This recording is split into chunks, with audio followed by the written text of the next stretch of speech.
اہل زاویہ کی طرف سے آپ سب کی خدمت میں سلام پہنچے۔ میرے آج کا موضوع ہے ڈبو اور کالو، زاویہ 3 سے۔ اشفاق صاحب اپنے گاؤں کے ایک ڈاکیے کا قصہ بیان کرتے ہوئے کہتے ہیں کہ اس ڈاکیے کا نام سلطان تھا۔ جب وہ سلطان ڈاکیا لاری سے اتر کر آتا تو سردول سنگھ جو وہاں کا ایک دکاندار تھا اونچی آواز میں ہاتھ لہرا کر کہتا کہ سبحان اللہ سلطان، تیری سب تو اونچی شان، تیرا اللہ نگہبان، بسم اللہ جی آیا نو سلطان۔ وہ سلطان چٹھی رساں کو دیکھ کر نظم پڑھتا اور سلطان اسے سلام کرتا ہوا اس کی دکان میں آ جاتا۔ اس دکان کے سامنے ایک سبزی فروش کا چبوترا تھا۔ اس چبوترے پر سلطان چٹھی رساں اپنا وہ خوبصورت سا تھیلا رکھتا، اس میں سے خطوط کے 2 بڑے بڑے پیکٹ نکالتا اور انہیں رسی سے الگ الگ باندھ دیتا، جبکہ اپنا ڈاک کا بڑا تھیلا سبزی فروش کے پاس رکھ دیتا۔ خواتین و حضرات، جب وہ ڈاکیا وہاں سے چلنے لگتا تو 2 کتے ڈبو اور کالو اس کے پاس آ جاتے۔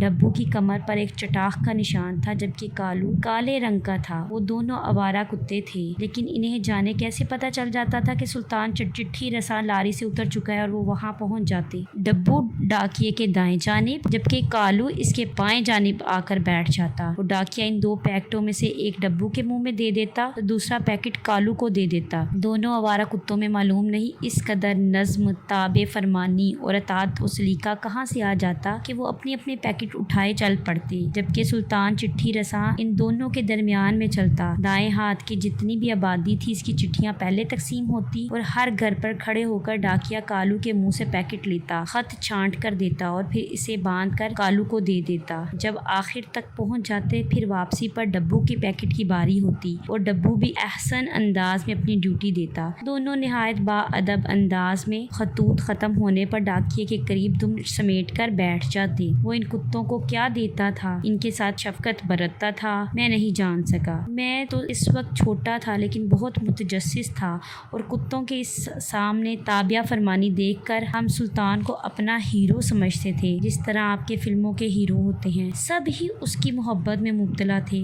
وہ بڑا ہی شفیق انسان تھا۔ خواتین و حضرات، جب تک اس کی لاری نہیں آ جاتی تھی اس وقت تک وہ دونوں کتے کالو اور ڈبو اس کے حضور میں نائب قاصد کی طرح بیٹھے رہتے۔ وہ اس کے جانے تک اپنی جگہ سے نہیں ہلتے تھے۔ ایک دن ایسا ہوا کہ بڑی زور کی آندھی چلی اور ہمارے گاؤں کے درخت بہت زور زور سے لڑکھڑائے اور شراٹے دار ہوا چلی۔ خواتین و حضرات، اگلے دن جب لاری رکی تو ڈاک کا تھیلا لے کر جو چٹھی رساں اتر اس گھر آیا اس کا نام عبدالرزاق تھا۔ وہ سلطان نہیں تھا۔ اس نے آ کر ویسے ہی اپنا تھیلا سبزی فروش کی دکان پر رکھا، ویسے ہی اس نے 2 پیکٹ نکالے جیسے کہ اس کے کلیگ نے اسے بتایا تھا۔ سردول سنگھ نے کہا سلطان نہیں آیا۔ اس نے بتایا کہ رات اچانک حادثہ گزرا اور پتہ نہیں اس پر کس بیماری کا اٹیک ہوا اور وہ فوت ہو گئے ہیں، اور انگریز کا یہ اصول ہے کہ ڈاک نہیں رکنی چاہیے، تو اب اس کی ڈیوٹی پہ میں حاضر ہو گیا ہوں۔ اس نے بتایا کہ سلطان میرا سینئر تھا، میں اس کے ساتھ 2-3 مرتبہ یہاں ڈاک تقسیم بھی کر چکا ہوں، مجھے کالو اور ڈبو کا بھی پتہ ہے۔ وہ بڑی دیر تک بیٹھا کالو اور ڈبو کا انتظار کرتا رہا لیکن وہ نہیں آئے۔ پھر اس نے لوگوں سے پوچھا کہ وہ کہاں ہیں تو لوگوں نے کہا ہم نے انہیں نہیں دیکھا، کل رات تک تو وہ یہاں تھے، پھر علم نہیں کدھر چلے گئے۔ خواتین و حضرات، جب سلطان کے ساتھ وہ حادثہ گزرا تو پتہ نہیں انہیں کیسے معلوم ہو گیا کہ اب وہ ہمارا محبوب یار یہاں سے جا چکا ہے، اب ہمارا بھی اس علاقے میں رہنا ممکن نہیں۔ غالباً انہوں نے ایسا ہی خیال کیا ہوگا۔ ڈبو اور کالو کو لوگوں نے بھی تلاش کیا لیکن وہ نہیں ملے۔ چٹھیاں تو بعد میں بھی تقسیم ہوتی رہیں لیکن اس گاؤں کی ساری رونق اور دھمک اور محبت کی ایک زندہ داستان معدوم ہو گئی تھی۔ اشفاق احمد کہتے ہیں کہ جب میں نے یہ کہانی بابا جی کو سنائی تو وہ سن کر کہنے لگے کہ اس میں بھی ایک راز ہے۔ جب تک ایک شخص جو کہ سلطان چٹھی رساں کے نام سے ایک سیدھی سڑک پر چلنے والا تھا تو اس کی حفاظت کے لیے دائیں اور بائیں 2 خیال چلتے تھے۔ وہ بتاتے تھے کہ دھیان، خیال اور مراقبہ ایک ہی چیز کا نام ہے اور وہ دھیان ہے جو آپ کی حفاظت کرتا ہے۔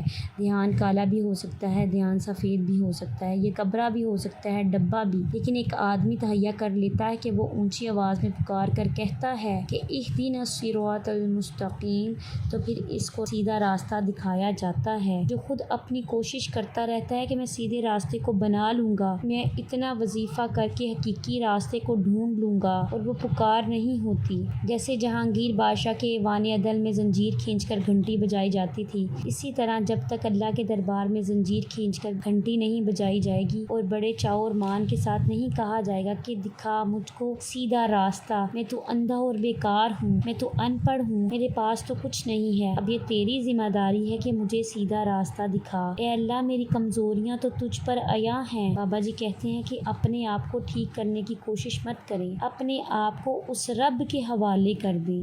جب سلطان ایک راستہ اختیار کر کے ایک سیدھی راہ پر چلتا ہے تو پھر اس کو دونوں طرف سے مدد پہنچتی ہے۔ بابا جی کہتے ہیں یہ سلطان نہیں، یہ دھیان ہے، اور یہ دھیان نہیں، یہ مراقبہ ہے، کیونکہ دھیان کے بغیر آپ کچھ نہیں ہیں۔ اگر دیکھا جائے تو آدمی کے ساتھ ہوتا کیا ہے، وہ نہ کچھ ہوتا ہے نہ زندگی میں کچھ پاتا ہے، بس آتا ہے اور جاتا ہے۔ اگر آدمی کا آنا اور جانا اسی طرح سے ہے جس طرح کہ ہمارا لگا ہوا ہے تو پھر اشرف المخلوقات ہونے کا کوئی مزہ نہیں۔ مزہ تو تب ہے کہ ہم ان جانوروں سے جو کہ بہت نچلی سطح پر ہیں اوپر ہو کر رہیں۔ لیکن حیرانی کی بات یہ کہ وہ جانور جو ہم سے بہت نچلی سطح پر ہیں اللہ کے بتائے ہوئے اصولوں کے مطابق چلتے ہیں، گاتے جاتے ہیں۔ کسی پرندے کو کینسر اور جرکان کا کوئی خوف نہیں ہوتا، اسے محض گانا آتا ہے۔ وہ ہم سے زیادہ خوش قسمت ہیں کہ اس کا رجوع اللہ کی طرف زیادہ ہے۔ میری یہ بڑی تمنا ہے کہ ہم بھی اپنا رجوع اللہ سے کر لیں جس کا ہم نے اللہ سے وعدہ کیا تھا، لیکن ہم ہر